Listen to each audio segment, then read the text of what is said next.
후보자에 유남석 광주고등법원장을 지명했습니다. 헌재 소장 후보자로 동시 지명하진 않았습니다. 정부가 앞으로 5년간 펼칠 일자리 정책에 청사진을 내놨습니다. 앞으로는 기업들이 합리적인 이유가 있는 경우에만 기간제를 쓸 수 있도록 바꾸기로 했습니다.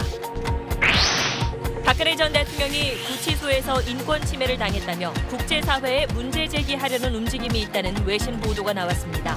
더럽고 차가운 감방에서 지내며 계속 불이 켜져 있어 잠을 잘 못 잔다는 주장인데 법무부는 사실과 다르다며 반박했습니다.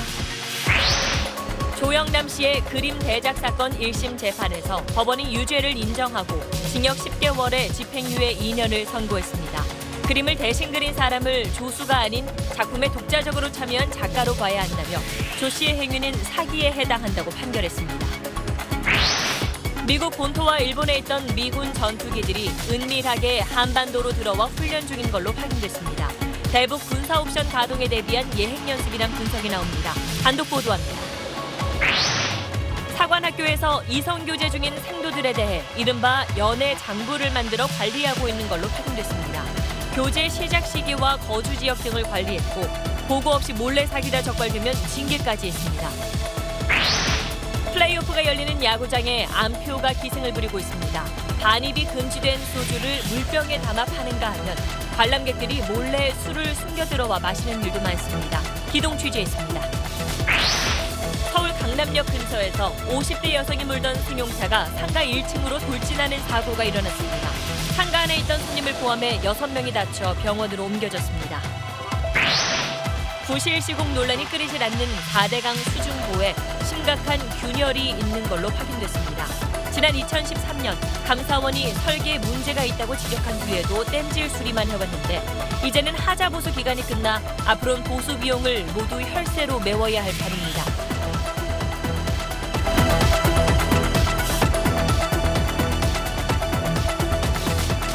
수소, 우주의 75%. 그 무한한 수소로 자동차를 달리게 하다. 현대자동차. 여러분 안녕하십니까? 청와대가 현재 한 자리 비어있는 헌법재판관 후보자로 유남석 광주고등법원장을 지명했습니다. 이유정 후보자가 사퇴한 뒤 47일 만으로 유남석 후보자가 청문회를 통과하면 헌재는 9명 재판관 체제가 완성됩니다. 소장 권한 대행 체제가 현재 논란에 휩싸인 상황에서 청와대는 유남석 후보자를 일단 헌재 소장 후보자로 동시에 지명하진 않았습니다. 오늘 첫 소식 정영태 기자입니다. 청와대는 유남석 후보자가 헌법 재판 이론과 경험이 모두 풍부해 헌법 수호의 적임자라고 밝혔습니다. 대법원 산하 헌법연구회 회장을 역임하며 헌법 이론 연구를 위해서도 노력해 왔습니다. 전남 목포 출신인 유 후보자는 서울대 법대를 나와 헌재 연구관과 서울 북부지법원장 등을 거쳐 광주 고등법원장으로 재직해 왔습니다. 유 후보자는 막중한 책임감을 느낀다면서 임명되면 기본권 보호를 위해 정성을 다할 것이라고 밝혔습니다. 진보적 법관 모임인 우리법 연구회 창립 회원이지만 이념적 정치적 색채가 그리 짙진 않다는 게 법조계 평가입니다. 이번 지명으로 이유정 전 후보자가 주식 대박 논란으로 사퇴한 지 47일 만에 대통령목 재판관 후보가 다시 청문회에 서게 됐습니다. 청문회를 통과하면 지난 1월 박한철 전 소장 퇴임 이후 처음으로 구인 재판관 체제를 갖추게 됩니다. 다만 문 대통령은 유 후보자를 헌재 소장 후보자로는 동시 지명하지 않아 김희수 소장 대행 체제는 유지됩니다. 야당은 반발했습니다. 동의 절차를 피하려는 꼼수입니다. 헌재, 국회, 국민을 무시하는 오만의 극치입니다. 야 3당은 새 헌재 소장 지명 계획을 명확히 밝히라고 거듭 촉구했습니다. SBS 정영태입니다. 자, 이제 관심은 청와대가 헌법재판소장 후보자로 누굴 지명할지에 쏠리고 있습니다. 재판관 9명 가운데 청와대가 선택 가능한 사람은 누구고 또 장단점은 뭔지 남승모 기자가 짚어봤습니다. 청와대는 헌법재판소장 후보자 지명은 법과 절차에 따라 진행하겠다고 분명히 했습니다.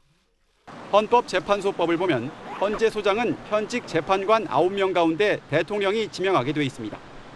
청와대는 따라서 헌법재판관 9명 체제부터 완전히 갖춘 뒤 멀지 않아 소장 후보자를 지명하겠다고 강조했습니다. 김희수 소장 대행 체제를 고집하지 않겠다는 뜻입니다. 소장 후보자 지명 시점은 인사청문회를 포함해 유남석 후보자 임명 절차가 끝나는 한 달 뒤쯤 이뤄질 걸로 보입니다. 청와대가 선택할 수 있는 대상은 야권과 양승태 전임 대법원장 지명 몫을 빼면 강일원 재판관과 유남석 후보자 2명으로 압축됩니다. 유남석 후보자는 소장으로서 6년 임기 모두 보장받을 수 있다는 장점이 있습니다. 목포 출신이어서 인준 과정에서 캐스팅 보트를 쥔 국민의당 지원도 기대할 수 있습니다. 우리법 연구회 출신이어서 보수 야당의 코드 인사 공세가 걸림돌이 될 가능성은 있습니다. 반면 강일원 재판관은 여야 합의로 추천됐던 만큼 국회 임명 동의를 무난히 얻을 수 있을 걸로 예상됩니다. 임기가 내년 9월까지여서 1년도 안 돼 다시 새 소장 후보자를 찾아야 하지만 오히려 이를 명분으로 청와대가 소장 임기 입법 문제 해소를 국회에 다시 요구할 수도 있습니다. SBS 남승모입니다. 다음 소식입니다. 정부가 앞으로 5년 동안 펼칠 일자리 정책에 청사진을 내놨습니다. 우선 고용 안정을 위해서 일정 기간만 고용하는 기간제 근로자 채용을 앞으로는 엄격하게 제한하기로 했습니다. 지금까지는 특별한 규제 없이 최장 2년까지 기간제 근로자를 고용할 수 있었지만 앞으로는 합리적인 이유가 있는 경우에만 쓸 수 있게 됩니다. 먼저 이강 기자입니다. 하는 일은 정규직과 별다른 차이가 없지만 일정 기간만 일하는 기간제 근로자는 239만 명에 달합니다. 전체 임금 근로자의 15%나 됩니다. 기업의 서무직원과 같은 사업 서비스 분야 종사자가 54만 명으로 가장 많고 보건소의 일부 간호사나 방사선사, 건설 현장의 관리 직원 등도 상당수입니다. 정부는 이런 기간제 근로자 채용을 엄격하게 제한하는 방안을 추진합니다. 기업이 비용 절감을 목적으로 기간제 근로자를 늘리면서 좋은 일자리 창출 기회가 줄고 있다는 판단에 섭니다. 휴직 또는 출산휴가로 생긴 결혼을 보충하거나 전문 업무를 일시적으로 수행하는 경우 등 합리적 이유가 있을 때만 기간제 근로자를 고용할 수 있도록 하겠다는 겁니다. 창업 기업에 대한 정책금융의 연대 보증 제도를 내년 말까지 폐지하는 등 창업 활성화를 가로막는 장벽도 획기적으로 낮춥니다. 신산업 창출이 용이한 규제 체계로 전환하고 신산업에 대해서는 사전 허용, 사후 규제 방식이 되도록 법 체계를 개편하겠습니다. 정부는 또 빈곤층과 장애인을 고용한 사회적 기업 육성을 위해 국가나 지자체가 사회적 기업의 물품을 의무적으로 구매하는 제도도 도입하기로 했습니다. SBS 이강입니다. 정부는 이번 로드맵을 바탕으로 공공뿐 아니라 민간 부문에서도 좋은 일자리를 많이 만들겠다는 계획입니다. 하지만 실제 일자리를 만들어내고 또 새로 생긴 일자리가 지속되기 위해서는 넘어야 할 산이 또 많아 보입니다. 계속해서 송욱 기자입니다. 정부가 전면 개편 방침을 밝힌 기간제법은 지난 2007년 도입됐습니다. 당시만 해도 기간제 근로자 사용 기간을 2년으로 제한하면 비정규직 남용이 줄어들 걸로 봤는데 실제로는 정반대였습니다. 처우라도 좋게 해줘야 되는데 실제로 사용자들은 처우도 열악하고 고용도 불안한 어떤 그런 비정규직을 양산해 왔던 것입니다. 정부는 이런 부작용을 막기 위해 비정규직을 과다 사용하는 기업에 대해선 사회적 부담을 확대하는 방안을 추진하기로 했습니다. 또 재정과 세제 지원을 통해 비정규직을 정규직으로 전환하는 데 기업들이 적극 나서도록 유도한다는 방침입니다. 하지만 재계는 비정규직 사용이 제한된다면 비용 부담 때문에 고용 규모가 오히려 줄어들 수 있다고 우려합니다. 인건비 부담을 느끼지 않을 수 있도록 그 임금 체계에 있어서 유연성, 즉 지나친 호봉 상승 이런 것들을 자제하겠다라고 하는 그런 노조의 양보나 또 사회적인 절충. 전폭적인 지원 방침이 세워진 사회적 경제 기업은 일자리 창출과 경제 불평등 해소에 대안이 될 것이라는 평가가 많습니다. 하지만 사회적 경제 기업이 자생력을 갖추지 않는 한 일자리 창출이나 유지가 지속 가능하지 않을 수 있다는 지적도 나오고 있습니다. SBS 송욱입니다. 미국 본토와 일본에 있던 미군의 전투기들이 은밀히 한반도로 들어와 현재 훈련 중인 걸로 확인됐습니다. 대북 군사 옵션 가동에 대비한 일종의 예행 연습이라는 분석이 나오고 있습니다. 김태훈 국방전문기자의 단독 보도입니다. 지난 10일 촬영된 경기도 오산 미 7공군 기지입니다. F-16C 전투기로 꼬리 날개에 식별부호 HL이 적혀 있습니다. 미국 유타주 힐 공군기지 소속이란 뜻입니다. F-16C는 복수의 편대 10대 이상이 오산 기지에 전개된 걸로 알려졌습니다. 같은 날 FA-18 전투기들도 포착됐는데 주일 미 해병대 이와쿠니 기지 소속입니다. 미 해병대 FA-18은 오산 기지로 오기 직전 일본에서 조종사들이 화생방복을 입은 채 비행하고 전투기를 제독하는 화생방 훈련을 실시하기도 했습니다. 주한미군이 다른 지역 미군 소속의 전투기들을 주한미군 기지에 배치하면서도 이를 공개하지 않은 것은 이례적입니다. 항공모함과 전략 폭격기를 전개하며 공식적으로 정보를 제공하는 것은 대북 무력 시위 차원이지만 전투기의 은밀한 전개는 대북 군사 옵션의 실질적인 준비라는 분석이 나옵니다. 미국 군 수뇌부가 트럼프 대통령에게 다양한 대북 옵션을 보고하면서 실질적인 점검이 이루어지고 있습니다. 이번 전투기의 은밀한 전개는 다양한 대북 옵션을 예행 연습하는 것으로 볼 수 있습니다. 전략 폭격기와 ICBM을 운용하는 미 공군 지구권 타격사령부 로빈 랜드 사령관의 이달 초 군산 미 공군기지 방문도 대북 군사 옵션 점검 차원이라는 관측이 나오고 있습니다.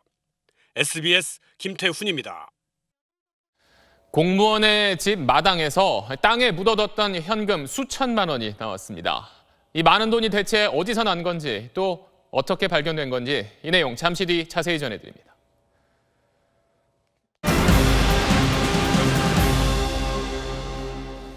박근혜 전 대통령이 구치소에서 인권 침해를 당했다며 국제사회에 문제 제기하려는 움직임이 있다는 외신 보도가 나왔습니다.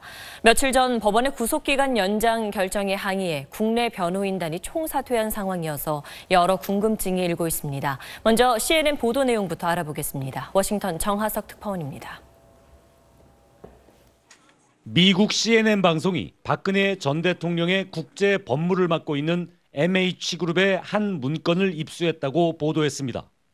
구치소에서 심각한 인권 침해를 당했다는 보고서 초안입니다. 박 전 대통령이 더럽고 차가운 감방에서 지내고 있으며 계속 불이 켜져 있어 잠을 잘 수 없다고 주장했습니다. 요통과 관절염, 부신 이상 증세, 영양실조 등의 만성질환으로 고통받고 있다고도 밝혔습니다. 건강 상태는 나빠지는데 적절한 치료를 받고 있다는 증거는 없다고 적었습니다. 박 전 대통령이 바닥에서 잠을 자고 있다는 주장도 보고서에 담았습니다. 보고서를 작성한 MH그룹은 앞서 가다피 리비아 전 대통령의 아들을 변호한 적이 있는 국제법률자문회사로 한국변호인단과는 별도로 국제법 사건을 맡고 있습니다. MH그룹은 사건을 의뢰한 주체와 관련해 가족과 측근, 그리고 지지자들이라고만 전했습니다. 또 이런 내용의 보고서를 유엔 인권위원회에 제출할 예정이라고 밝혔습니다. 다음 달 예정된 유엔 인권위원회의 한국 인권 상황 정리해 보고에 영향을 주려는 의도로 보입니다. 이는 국내 재판을 사실상 포기한 박 전 대통령이 국제 여론전에 나서겠다는 의미여서 파장이 예상됩니다. 워싱턴에서 SBS 정하석입니다. 지금 박근혜 전 대통령이 머물고 있는 서울구치소 배치도입니다. 수용자 서너 명이 쓸 공간에 바닥에는 난방시설이 되어 있고 화장실과 세면대가 분리돼 있습니다. 법무부는 침대 설치를 요구받은 적은 있지만 규정상 접이식 매트리스를 제공하고 있다며 박근혜 전 대통령에 대한 특혜도 인권 침해도 없었다고 해명했습니다. 윤나라 기자의 보도입니다. 법무부는 박근혜 전 대통령이 구치소에서 인권 침해를 당하고 있다는 MH그룹의 주장을 전면 부인했습니다. 다른 수용자와 같이 온돌식 난방을 한 바닥 위에 접이식 매트리스를 깔고 자며 야간에 켜는 취침 등도 조도를 낮춰 수면에 방해될 정도는 아니라고 설명했습니다. 박 전 대통령이 허리 등의 통증을 호소해 주 1회 이상 구치소 의료진의 진찰을 받고 외부 병원에서도 진료를 받는 등 충분한 진료 기회를 주고 있다고 반박했습니다. 법무부 관계자는 박 전 대통령의 지인 등이 여러 경로를 통해 허리 통증을 이유로 침대 설치를 요구했지만 다른 수용자들과의 형평성을 고려해 거절했다고 밝히면서 박 전 대통령에 대한 인권 침해도 특혜도 없다고 강조했습니다. 박 전 대통령은 구치소 독거실에서 빨래와 청소, 설거지를 직접 하는 것으로 전해졌습니다. 법무부 관계자는 박 전 대통령이 일상생활에 지장이 없을 정도의 건강 상태를 유지하고 있다고 말했습니다. 박 전 대통령은 내일 최순실 씨, 롯데 신동빈 회장과 함께 재판을 받을 예정이었습니다. 하지만 건강상의 이유로 내일 재판에 출석할 수 없다는 불출석 사유서를 제출한 것으로 확인돼 내일 재판은 박 전 대통령이 빠진 가운데 열릴 전망입니다. SBS 윤나라입니다. 이번에 인권 문제를 제기한 집단은 국제법 측면에서 박근혜 전 대통령을 대리하겠다고 나선 MH그룹입니다. 그런데 박 전 대통령의 국내 변호인단은 MH그룹이 유엔 청원을 하는지 몰랐다고 합니다. 그럼 누가 무엇을 목적으로 이 집단의 유엔 청원을 의뢰한 건지 정명훈 기자가 취재했습니다. MH그룹이 유튜브에 올린 영상입니다. 리비아 독재자 가다피의 후계자였던 아들 사이프 알-이슬람이 반인권 범죄로 사형 선고를 받고 구금된 것은 마녀 사냥이라고 주장합니다.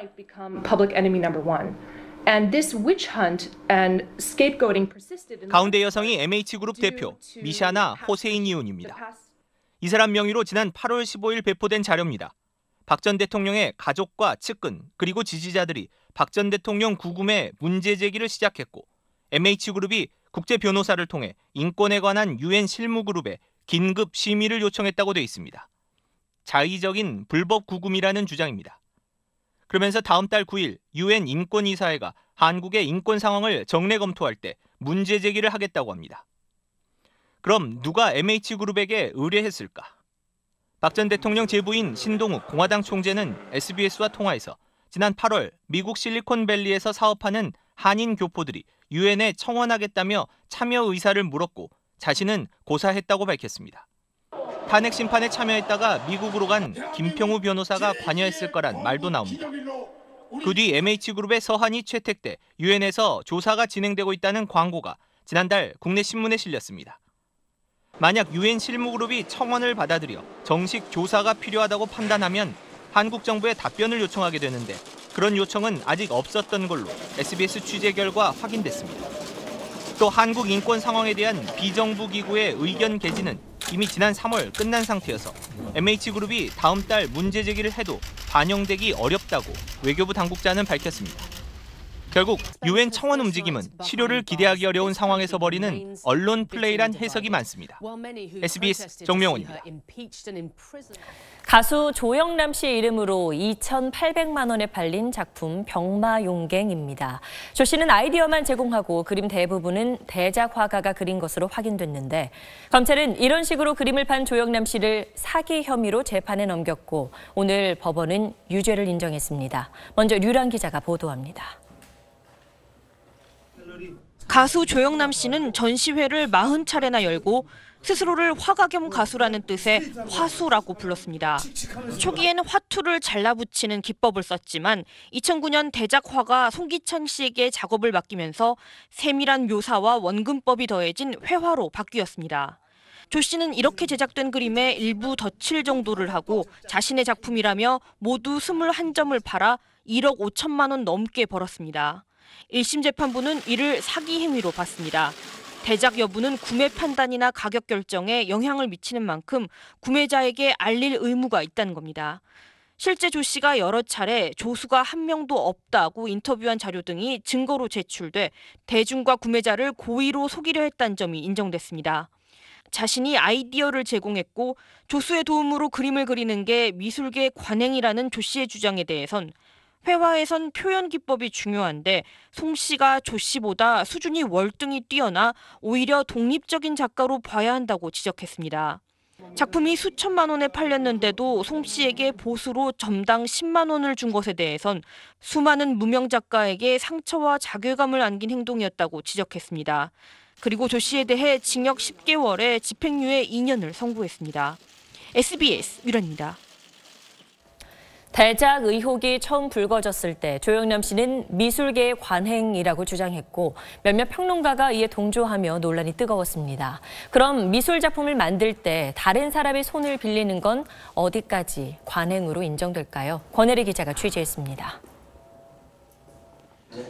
조영남 씨의 작품을 대신 그려줬던 송기창 씨는 지난해 SBS와의 인터뷰에서 자신의 역할을 이렇게 설명했습니다. 어려운 것만 시킵니다. 왜냐, 형이 할 수 없는 거를 디테일이나 화투를 선물을 하는 줄로만 알았습니다. 구도를 잡는 것부터 전체 작품을 혼자 그린 적도 있다고 말했습니다. 화투장을 그린다는 게 조영남 씨의 아이디어이기 때문에 구매자에게 이런 사실을 알릴 필요가 없다는 주장도 일각에서 나왔습니다. 그러나 미술계는 이런 게 관행이 아니라고 선을 긋습니다. 컨셉이 핵심이 되는 작품에서는 컨셉이 작가 자신의 것이어야 하고, 그리기 위주의 작품에서는 그리기에서 작가가 주도적이어야 하죠. 콜라주 그리기 작품으로 이제 인식되었고 판매되었는데, 조영남 씨가 정작 이제 창작 시에 조수의 역할이 지나치게 지대했다는 점이 문제였습니다. 설치 작품이나 팝아트의 경우 조수가 제작에 참여하기도 하고, 규모가 큰 조각이나 그림도 채색 같은 반복 작업을 조수에게 시키는 경우가 있습니다. 그러나 표현력이 아이디어만큼 중요한 회화에서 그리기 대부분을 남에게 맡기고 자기 작품인 양 파는 건 용납될 수 없다는 겁니다. 법원 역시 보조 인력을 공개하는 팝아트처럼 작가는 판매에 필요한 객관적인 사실을 구매자에게 제공해야 한다고 판시했습니다. SBS 권혜리입니다. 육군 해군 사관학교를 포함해 각급 사관학교가 생도들이 이성교제를 하면 이른바 연애 장부를 써가며 관리하고 있는 걸로 확인됐습니다. 보고하지 않고 생도끼리 사귀다 들키면 징계까지 했는데 사관생도에게 국가가 이렇게까지 개입할 권한이 있는 걸까요? 보도에 이한석 기자입니다. 해군 사관학교가 작성한 생도들 간의 이성교제 현황, 이른바 연애 장부입니다. 남녀 생도가 교제를 시작한 시기는 물론 양가 가족 관계와 거주 지역이 빼곡히 적혀 있습니다. 회사는 지난달까지 생도 커플 모두 19쌍의 연애 장부를 만들어 관리해 왔습니다. 만남을 시작한 생도들이 학교 측에 교제 사실을 알리면 장부에 올리는 겁니다. 만약 보고하지 않고 몰래 연애하다 발각되면 징계까지 내렸습니다. 지난해 4월 학교에 알리지 않은 채 한 달 동안 교제했다는 이유로 남녀 생도에 각각 12주와 8주 근신 처분이, 또 다른 커플에겐 밀폐된 내무실에 함께 있었다는 이유로 10주 근신의 중징계가 내려졌습니다. 공군을 제외한 각군 사관학교가 정도의 차이는 있지만 이런 연애 장부를 만들어 사생활을 관리해 온 것으로 확인됐습니다. 사관학교 대부분은 학교에 보고하지 않은 생도들의 이성교제를 원칙적으로 금지하고 있습니다. 어떻게 연애를 규제하고 감독할 수 있다고 생각합니까? 그야말로 시대착오적이고 우리 헌법 또 실정법에 위배되는 일을 했다고 보고요. 엄격한 규율이 필요한 사관학교라지만 이성교제까지 개입하는 건 개인 기본권 침해라는 지적입니다. SBS 이한석입니다. 네, 요즘 같은 시대에 이런 일이 있나 싶은 소식인데 앞서 나온 사례 말고 다른 사례도 있습니까? 네, 몇 가지 사례를 좀 더 보면요. 3군 사관학교에서는 지난해 이 생도 커플이 몰래 연애를 했다. 그런데 군기문란이라고 해서 1급 징계를 받았습니다. 1급 징계라고 한다면 퇴학 전 단계로 가장 무거운 징계입니다. 네. 이유는 단 하나입니다. 군기문란이라고 이유는 연애 사실을 미리 보고하지 않았기 때문이라고 합니다. 또 공군 같은 경우에는 공사에서는 운동장에서 남녀 생도가 서로 휴대전화를 보다가 이제 손잡고 팔짱을 꼈다면서 역시 중징계인 1급 규정 위반 처분을 내렸습니다. 육사에서는 연애하다가 적발되면 단기 근신, 신체 접촉을 하면 장기 근신을 매기고 있는데 재작년에는 징계건이 2건에서 지난해 4건, 올해는 9건으로 해마다 늘고 있는 상황입니다. 네, 놀랍네요. 그런데 이 연애 장부라는 게 언제부터 있던 건가요? 네, 아무래도 90년대 후반 들어서서 여생도들이 입학하기 시작했고요. 자연스럽게 남녀 생도와의 교제가 시작될 거 아닙니까? 그래서 2000년대부터 자연스럽게 연애 장부를 각군 사관학교에서 만든 것으로 추정을 하고 있는데 물론 그 전까지 연애는 전면 금지됐었습니다. 그래서 이제 해군 사관학교가 2000년, 또 육사는 2005년, 간호사관학교와 3사가 각각 2012년 또 2015년부터 연애 장부를 만들면서 이 생도 간의 연애를 제한적으로 허용을 해왔습니다. 그러니까 연애는 허용을 하는데 장부에 적어왔다는 거잖아요. 근데 이런 사생활이 기록에 남는 건데 이 부분에 대해서 학교 측 입장은 어떻습니까? 아무래도 사관학교의 특성상 1, 2학년 생도들이 3, 4학년 생도를 만날 경우에는 지휘 체계가 혼란스러워질 수 있고 또 이 군의 기강이 치명적으로 나빠질 수 있다. 이런 걸 우려하는 게 군의 현실이긴 합니다. 그리고 심지어 육사 같은 경우에는 2013년에 생도관 성폭행 사건 때문에 더욱더 민감한 게 사실인데요. 하지만 이 군인 복무 기본법에도 군인의 사생활 비밀을 최대한 보장해주라 이렇게 규정이 되어 있단 말이죠. 21세기 아닙니까? 군이 이젠 좀 바뀔 때가 된 것 아니냐 이런 지적이 나오고 있습니다. 네, 좀 심하네요. 잘 들었습니다.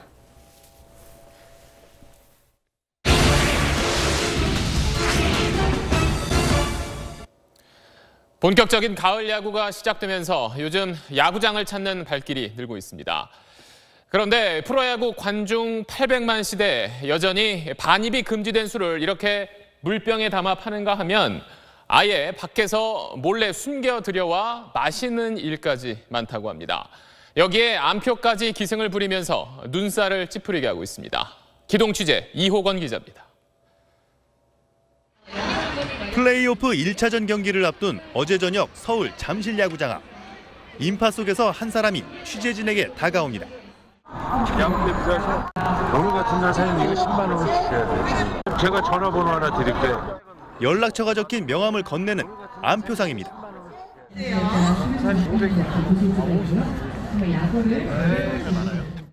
있어요. 얘기하는 것만 봐도 들려. 단속 경찰의 눈을 피해 으슥한 곳으로 데려가더니 값을 크게 깎는 것처럼 가격을 부릅니다. 원가가 5만 원인데 내가 6만 원씩 갖고 왔는데 그냥 7만 원씩만 주세요. 야구장 앞 길가 간이 테이블에는 3-3-5 모여 앉은 사람들도 눈에 띕니다. 암표상들에게 표를 공급하는 중간책들입니다. 어제 하루 잠실야구장 앞에서 경찰이 파악한 암표상은 40여 명에 달합니다. 은밀한 거래 현장을 다 적발하기 어려운 탓에 경찰은 공익신고제를 활용하고 있습니다. 시민이 암표상을 신고하면 표를 압수해 신고자에게 무료로 주는데 어제 하루 5건의 신고가 들어왔습니다.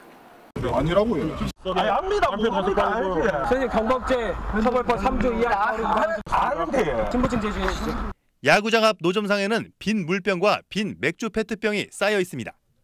관람 안전 규정상 야구장엔 도수 5도 이상 주류는 가지고 들어갈 수 없습니다. 하지만 감시망을 피하는 꼼수가 있습니다. 갖고 가면 못 갖고 들어가잖아요. 담아주잖아요. 이게 따로 물에다가 물병에다가. 야구장 안에는 반입이 금지된 소주병이나 맥주 캔도 어렵지 않게 찾을 수 있습니다. 이렇게 눈속임으로 가지고 들어간 술로 야구장 안에선 술판이 벌어집니다. 출범 35년째를 맞는 한국 프로야구. 관람 문화도 더 성숙해져야 할 겁니다. SBS 이호건입니다. 오늘 낮 서울 강남역 근처에서 승용차가 건물 유리문을 뚫고 상점 안으로 돌진해 6명이 다쳤습니다. 운전자는 방지턱을 넘으려고 가속 페달을 밟다 사고를 냈다고 말했습니다. 안상우 기자입니다. 지하주차장에서 천천히 올라오는 검은색 승용차.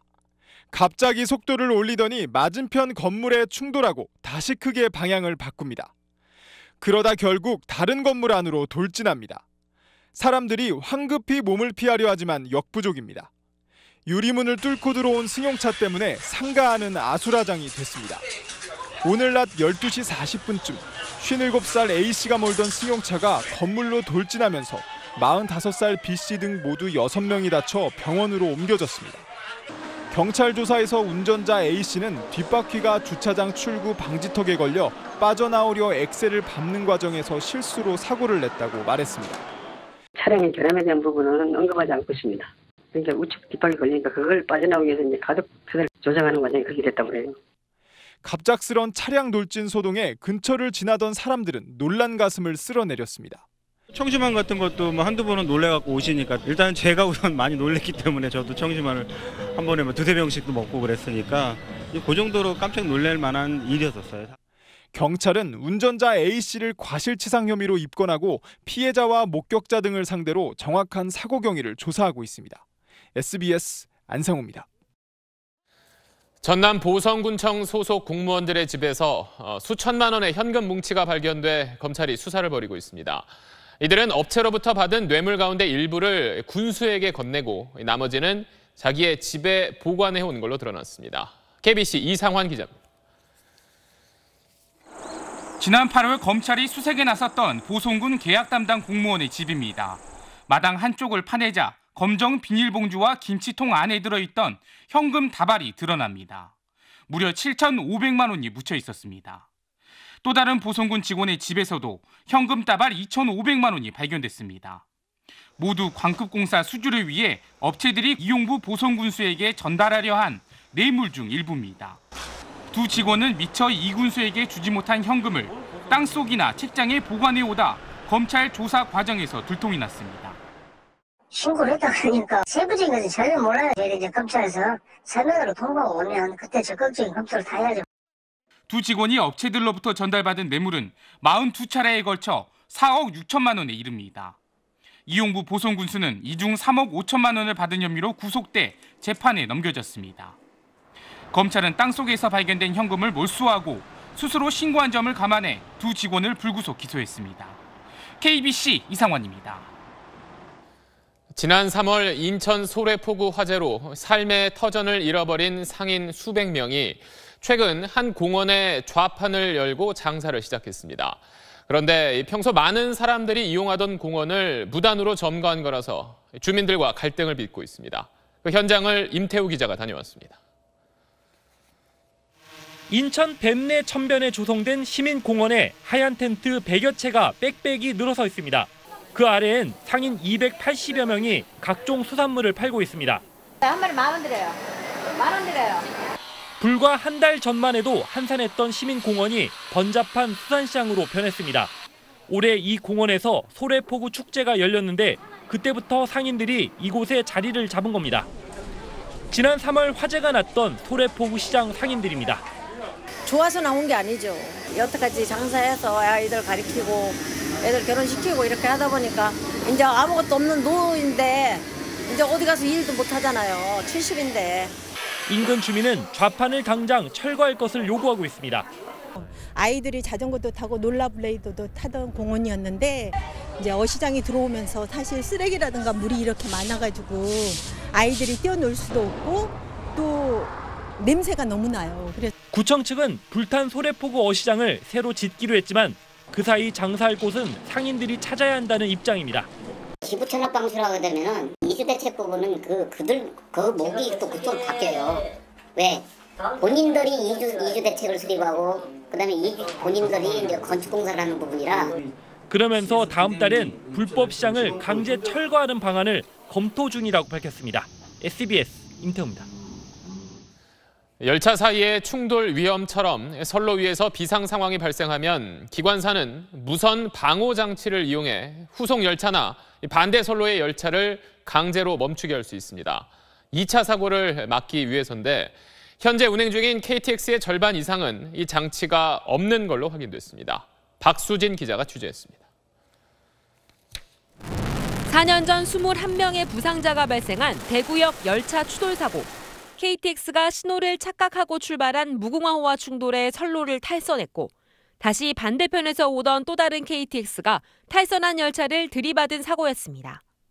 국토부는 이 사고 이후 KTX의 무선 방호 장치 기능 개선이 필요하다고 지적했습니다. 무선 방호 장치는 선로에 비상 상황이 발생했을 때 기관사가 버튼을 눌러 최대 반경 4km 내에 있는 후속 열차와 반대편 열차를 강제로 멈추게 하는 장치. 대부분 열차에 장착이 돼 있지만 2004년 프랑스에서 도입한 초기 모델 KTX엔 이 장치가 없습니다. 현재 운행 중인 KTX의 65%에 이릅니다. 처음에는 이제 다 작동하는 걸로 알고 있었는데 나중에 보니까 일부 고속기관차 이제 초기 모델은 작동은 안 하고 이후 국내에서 개발한 KTX 산천엔 이 기능이 갖춰졌지만 기존 KTX엔 예산 문제 등을 이유로 설치가 미뤄지고 있습니다. 작동되지 않음을 알고 있으면서도 그걸 방치하고 있습니다. 앞으로 코레일은 이 열차 무선 방호 장치를 제대로 작동시켜서 우리 국민의 안전을 완벽하게 확보해야 합니다. SBS 취재가 시작되자 코레일은 우선 내년 2월까지 KTX 일부 구간에 대해 무선 방호 장치 기능을 장착하겠다고 밝혔습니다. SBS 박수진입니다. 부실 시공 논란이 끊이지 않고 있는 4대강 수중보를 물속에서 촬영한 영상입니다. 자, 보시는 것처럼 곳곳에 균열이 보이고 안전이 우려되는 상황입니다. 자, 그동안 설계에 문제가 있다는 감사원 지적에도 땜질 수리만 하다 이렇게까지 된 겁니다. 이제는 하자 보수 기간도 끝나서 앞으로 발생하는 비용은 세금으로 메워야 할 판입니다. 노동규 기자입니다. 지난 4월에 낙동강 하만보를 수중 촬영한 영상입니다. 바닥에 긴 균열이 나 있고 군데군데 콘크리트도 떨어져 나갔습니다. 다른 바닥보다 무려 20cm나 더 내려앉은 곳도 있습니다. 지난 5월 창녕보를 촬영한 영상에서도 이런 균열들이 곳곳에서 확인됩니다. 수문을 열었을 때 쏟아지는 수압으로 보 본체가 상하지 않도록 보호하는 바닥 보호공이 깨지고 내려앉은 겁니다. 지난 2013년 감사원은 애초 설계가 잘못된 데다가 땜질식 보수만 하고 있다며 근본적인 보강 방안을 마련하라고 지적했습니다. 그런데도 수자원공사는 이런 지적을 무시하고 계속 땜질 보수만 해왔습니다. 자문 교수의 거듭된 충고도 무시했습니다. 어디 한 군데 떼운다고 해서 해결되지 않습니다. 근본적으로는 이 구조물이 없어지기 전까지는 언제든지 계속 재현될 겁니다. 근본적인 보강 조치를 하지 않으면 보 본체의 안정성에도 영향을 미칠 수밖에 없는 상황. 게다가 또 다른 문제는 16개 보 가운데 14개 보는 바닥보호공의 하자 보수 기간이 끝났다는 겁니다. 다시 말해 앞으로 들게 되는 보수 비용은 모두 혈세를 들여야 합니다. 국민의 천문학적인 혈세가 다시 들어가게 되는데요. 왜 이런 일이 계속 또 진행되고 있는지 이거에 대한 책임 소재를 이제는 명백히 따질 때가 됐다고 생각합니다. 이 의원은 또 2013년 영산강 죽산보의 바닥보호공 보수에 22억 원이 들었다며 앞으로 14개 보를 보강하는 데 드는 국민 혈세는 최소 수백억 원에 달할 걸로 추정했습니다. SBS 노동규입니다. 지난해 8월 공정위는 가습기 살균제에 들어간 독성 물질을 표시하지 않은 제조사들에게 사실상 면죄부를 줬다는 비판을 받았습니다. 그런데 그때 공정위의 결정이 정식 회의가 아닌 서면 회의를 통해 내려졌던 게 확인되면서 피해자들이 공정성에 의문을 제기하고 있습니다. 박진호 기자가 보도합니다.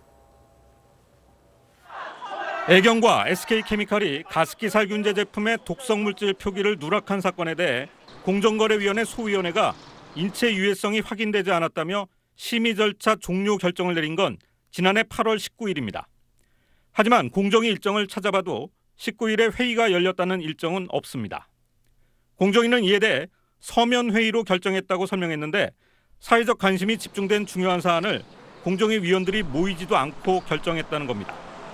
공정위는 최종 결정 일주일 전에 열린 소회의에서 위원들 간 합의가 거의 이루어졌고 3명의 위원들이 19일에 이메일과 전화통화를 통해 최종 결정을 내린 것이라고 설명했습니다. 하지만 국민의당 박선숙, 민주당 전해철 의원 등이 지난해 8월 12일자 공정위 회의록을 열람한 결과 공정위 조사 담당자와 해당 기업 사이에 제품 유해성과 입증 책임을 놓고 의견 대립이 뚜렷했던 것으로 나타났습니다. 시민단체는 중요 사안의 서면 합의는 이례적인 일이라며 공정성에 의문을 제기했습니다. 어떻게 그걸 그렇게 했을까요? 이미 누군가가 초안을 잡아놨다는 거잖아요. 거의 다 결정된 문구를 가지고 했을 텐데. 공정위는 내일 열릴 국정감사에서 충분히 소명하겠다는 입장입니다. SBS 박진호입니다. 전임 사장 시절 각종 채용 청탁으로 물의를 빚고 있는 강원랜드에서 현직 사장도 채용 특혜 의혹에 휩싸였습니다. 한승환 기자가 취재했습니다.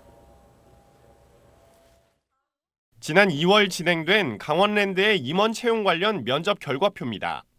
최종 선발된 임원 5명 가운데 2명만 2순위로 추천됐는데 2명 모두 현 함승희 사장이 이사장으로 있는 포럼 오레라는 학술단체 회원입니다. 당초 공모를 거치기로 했다가 대표이사의 결정으로 연임된 또 다른 임원 1명도 이 단체 회원으로 확인됐습니다.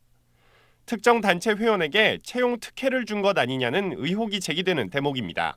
회원이기 때문에 이런 것에 이제 영향을 받고 하는 걸 전 좋아하지 않아요. 당연히 개인적으로는 속상한 거예요.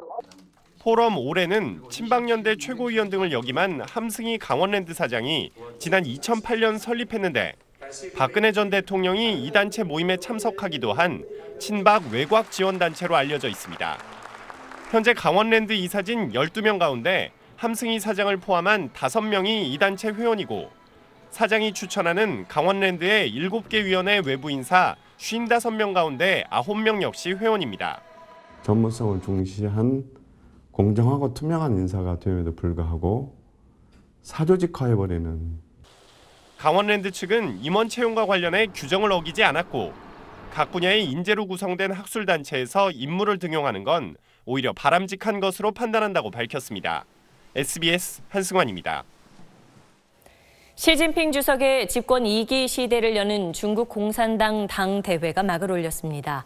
시진핑 주석은 오늘 3시간 넘게 이어진 개막 연설에서 중화민족의 위대한 부흥을 32차례나 언급했습니다. 베이징 편상욱 특파원입니다.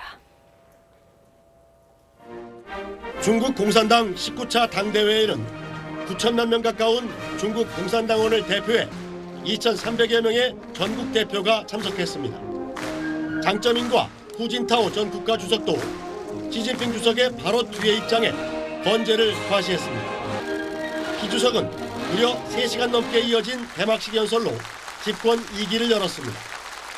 모든 국민이 의식주 걱정을 하지 않아도 되는 샤오캉 사회 건설을 바탕으로 2050년까지 세계 지도국이 되겠다고 다짐했습니다. 人民生活不断改善，深入贯彻以人民为中心的发展思想，一大批惠民举措落地实施。 중국 특색의 사회주의를 강조하며 중화민족의 위대한 부흥을 32차례나 언급했습니다. 都更接近，更有信心和能力实现中华民族伟大复兴的目标。 공산당의 헌법인 당장 삽입이 확실시되는 시진핑 사상에 시 주석의 이름이 명기된다면 시 주석은 마오쩌둥의 버금가는 권위를 얻게 됩니다. 중국 최고 지도부인 상무위원 인선과 후계자 지명도 큰 관심입니다. 계파 간 권력 투쟁이 치열해 아직까지는 모든 것이 안개 속입니다. 시진핑 주석과 함께 중국을 이끌어갈 새로운 최고 지도부의 면면은 당대회 폐막 뒷날인 25일 열리는 일중전회에서 드러날 전망입니다. 베이징 인민대회당에서 SBS 편사옥입니다. 4년 가까이 이슬람 무장 세력 IS의 수도 역할을 했던 시리아 락가가 해방됐습니다. 경제 수도 모술에 이어 락가가 함락되면서 IS는 이제 대부분의 근거지를 잃게 됐습니다. 카이로 이대우 특파원입니다. 락가의 상징인 알-라임 광장, 시리아 민주군이 승리의 환희를 만끽합니다. 4년 전 IS가 국가를 선포하고 군사 퍼레이드를 벌인 그 장소입니다. 국제동맹군의 지원을 받은 시리아 민주군은 본격적인 탈환 작전 4개월 만에 락가 해방을 선언했습니다. واليوم يتم تحرير الملعب بالكامل من الإرهابيين وسيتم اليوم رفع IS는 지난 7월 경제 수도인 이라크 모술에 이어 락가마저 빼앗기며 사실상 국가적 면모를 상실했습니다. 전성기에 비해 점령지가 20%도 안 남은 IS는 이라크와 시리아 접경지대로 밀려난 상태입니다.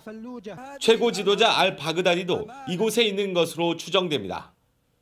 괴멸 수준에 빠졌지만 테러와 습격 같은 게릴라 전술로 최후의 저항을 벌일 것으로 보입니다. 외국인 대원 역시 속속 본국으로 잠입하면서 유럽 등지의 테러 위협도 여전할 전망입니다. IS가 떠났다고 시리아의 혼란은 끝난 게 아닙니다. IS를 몰아낸 시리아 민주군은 쿠르드족이 주축입니다. 미국의 지원을 받는 쿠르드가 러시아를 등에 업은 시리아 정부를 상대로 독립투쟁에 나설 경우 이라크에서와 같은 심각한 갈등이 재현될 수 있습니다. 카이로에서 SBS 이대욱입니다. MBC 대주주인 방송문화진흥회 구여권 추천이사 한 명이 추가로 사의를 표명했습니다. 그동안 사퇴는 없다고 선을 그었던 고영주 이사장까지 거취를 고민하고 있다고 말해 MBC 파업 사태가 중대 고비를 맞았습니다. 김수형 기자가 보도합니다. 방송문화진흥회는 구여권에서 추천한 김원배 이사가 사의를 표명했다고 밝혔습니다. 지난달 8일 사퇴한 유희선 이사에 이어 구여권이사 2명이 물러나는 겁니다. 방송통신위원회는 다음 주 중 보궐이사 2명을 선임할 계획입니다. 이렇게 되면 방문진의 구여권이사는 4명으로 줄고 현 여권이사는 5명으로 늘어납니다. 현 여권 성향 이사가 과반이 넘게 되는 만큼 고영주 이사장에 대한 불신임하는 물론 김장겸 MBC 사장에 대한 해임안까지 가결될 가능성이 커졌습니다. 고영주 박문진 이사장은 SBS와 통화에서 불신이 많이 가결된다면 물러날 수밖에 없다며 자신의 거취 문제를 고민하고 있다고 밝혔습니다. 언제 제가 거취를 표명하는 것이 공인으로서 부끄럽지 않은 처신인지 한번 고민을 해보겠다는 말씀이죠. 공정방송 회복과 김장겸 사장의 퇴진 등을 내걸고 지난달 4일부터 이어져 온 언론노조 MBC 본부의 총파업이 중대 분수령을 맡게 됐습니다. SBS 김수영입니다.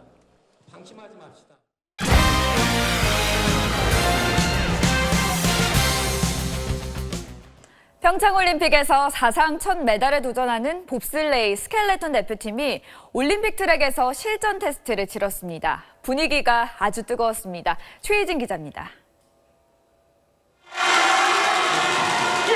평창 슬라이딩 센터가 응원 소리로 시끌벅적합니다. 근처 학교와 군부대에서 온 200여 명의 관중은 응원 나팔을 불고 태극기를 흔들며 한껏 분위기를 띄웠습니다. 경기를 운영하는 심판과 장내 아나운서까지 원윤종 거부 16번 깔끔하게 통과해서 피니시 타임 52.09 선수들은 실제 경기와 똑같은 환경에서 테스트를 치렀습니다. 올림픽과 같은 그런 분위기를 느낄 수 있어서 굉장히 올림픽 전에 좋은 경험이 되었다고 생각합니다.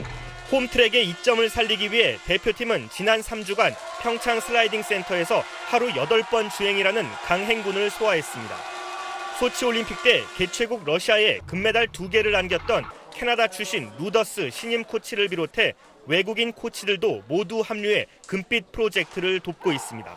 원하는 결과를 얻기 위해서 이렇게 준비를 하고 있고 대처를 잘 하고 있기 때문에 올림픽에서는 꼭 메달 가져오지 않을까 생각하고 있습니다. 대표팀은 다음 주 월요일 출국해 평창 올림픽을 앞두고 마지막 월드컵 시즌에 돌입합니다. SBS 최희진입니다. 여자 배구 스타 김산희 선수가 현역 은퇴식을 치렀습니다. 해설위원으로 새 출발하는 그녀의 인생 2막을 응원합니다.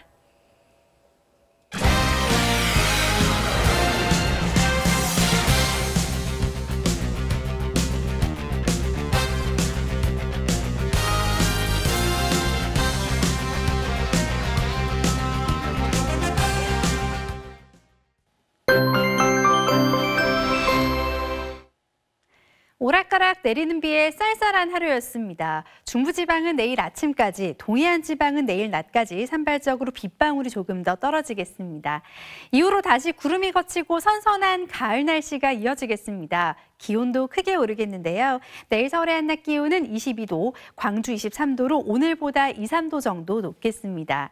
북상 중인 태풍 라는 일본 남쪽을 향하고 있습니다. 다음 주가 되면 우리나라 먼바다로 간접 영향권에 들 가능성은 있지만 진로가 유동적이어서 조금은 더 지켜봐야 할 것 같습니다. 내일 아침 내륙 지역은 안개가 강해지겠습니다. 한낮에는 대부분 20도를 웃도는 곳이 많겠고요. 내일도 해안가를 중심으로는 바람이 강하게 불겠습니다. 당분간 전국적인 비 예보가 없어서 날은 점점 더 건조해지겠습니다. 절기 상강이 지나고 다음 주에는 아침 기온이 뚝 떨어지겠습니다. 내셨습니다. 변화무쌍한 시대에 국가 안보를 책임져야 할 미래의 군 지휘관들을 언제까지 과거의 잣대로 통제해야 하는 건지 의문입니다. 시대가 바뀌면 교육도 달라져야 하는데 사관학교의 시계는 과거에 멈춰 있는 것 같습니다. 요즘은 유치원 아이들도 연애하는 세상입니다. 뉴스 마치겠습니다. 고맙습니다.